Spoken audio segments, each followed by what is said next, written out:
તો આ પ્લેન દુર્ઘટનામાં 4 વિદ્યાર્થી તબીબોના પણ મોત નીપજ્યા છે।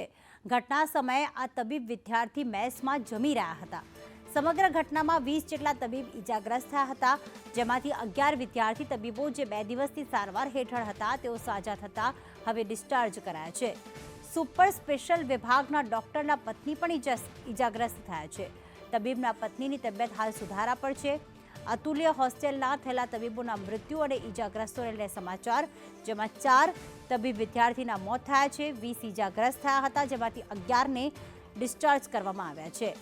જુનિયર ડોક્ટર આસિસ્ટન્ટની સારવારની જાહેરાત તેમણે કરી છે કે મેસ બિલ્ડિંગમાં લંચ લેતા 4 MBBS વિદ્યાર્થીઓના નિધન થયા છે, જ્યારે 11ને અત્યારે ડિસ્ચાર્જ કરવામાં આવ્યા છે। સુપર સ્પેશિયાલિસ્ટ વિભાગના એક ડોક્ટરના પત્ની પણ મેસમાં હતા, જે ઇજાગ્રસ્ત થયા હતા।